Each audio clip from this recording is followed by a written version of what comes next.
Setiap manusia memiliki jenis kepribadian yang berbeda-beda dan unik. Tuhan memang menciptakan manusia dengan beragam watak dan kepribadian. Jenis kepribadian inilah yang akan menentukan bagaimana seseorang tersebut bersikap, berpikir, dan berinteraksi dalam kesehariannya. Dalam ilmu psikologi, banyak ilmu yang membahas tentang tipe kepribadian. Ada yang mengatakan kepribadian manusia tidak bisa diubah dan sudah dibentuk sejak bayi. Kepribadian yang kamu miliki dapat menentukan bagaimana kamu berinteraksi dan bereaksi terhadap lingkungan di sekitar kamu. Dengan begitu, kamu dapat merasa nyaman baik secara personal maupun profesional. Dimulai dari karakteristik yang suka keramaian, ekspresif, dan suka bersosialisasi dengan banyak orang. Ada juga yang menyukai ketenangan, serius, dan suka menghabiskan quality time untuk diri sendiri, atau bahkan keduanya. Seorang yang punya kepribadian introvert cenderung lebih suka menyendiri. Sementara orang dengan kepribadian ekstrovert digambarkan lebih suka bersosialisasi dengan orang lain alias easygoing. Lantas, adakah orang yang mempunyai dua kepribadian sekaligus? Istilah sekarang disebut sebagai ambivert, yang katanya kepribadian ini merupakan campuran dari kepribadian ekstrovert dan introvert. Nah, sekarang mari kita bahas konsep dasar introvert dan ekstrovertnya. Istilah ini pertama kali diperkenalkan oleh psikiater Swiss Carl Gustav Jung, seorang tokoh psikoanalisis dalam bukunya yang berjudul Psychological Types. Jung sendiri menggunakan istilah introvert dan ekstrovert untuk membahas kecenderungan seseorang dalam memfokuskan energinya. Introvert misalnya mengandung kata in yang berarti dalam.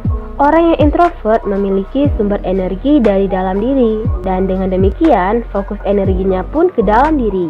Maksudnya, orang-orang introvert lebih tertarik dengan aktivitas-aktivitas yang berfokus pada dirinya sendiri. Energinya meningkat jika ia sendirian, dan energinya justru terkuras jika ia harus berada dalam keramaian. Tak heran orang introvert terkesan pendiam. Namun, orang introvert bukan pemalu, asosial, atau tidak memiliki pergaulan sosial. Orang introvert punya, namun dengan cara yang berbeda dengan orang ekstrovert. Selanjutnya adalah orang ekstrovert.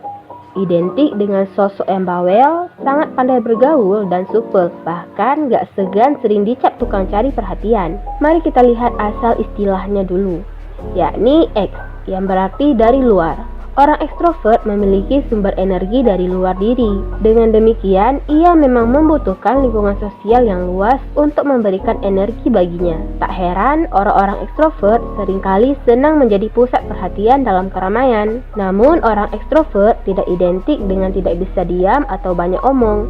Mereka bisa diam, namun tidak sesering orang introvert diam. Nah, disinilah penjelasan yang jarang diberikan di berbagai media, bahwa introvert dan ekstrovert itu sebenarnya bekerja dalam bentuk derajat. Artinya, semua orang memiliki sisi introvert dan ekstrovertnya, namun salah satu yang dominan.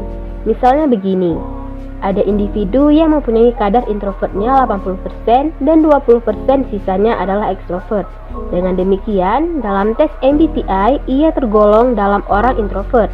Namun, bukan berarti ia tidak bisa memunculkan ciri ekstrovert. Bisakah ia menjadi pusat perhatian? Sesekali mungkin bisa, namun ia akan jarang melakukan itu karena dominannya adalah introvert. Ia bisa sesekali mengeluarkan ciri ekstrovert, namun setelah itu ia membutuhkan me time yang lumayan panjang untuk memulihkan energinya. Begitupun sebaliknya, ada juga individu yang mempunyai kadar ekstrovertnya 70% dan kadar introvertnya 30%. Makanya disebut sebagai orang yang ekstrovert. Namun, bisakah ia tiba-tiba menarik diri dari lingkungannya selama beberapa hari?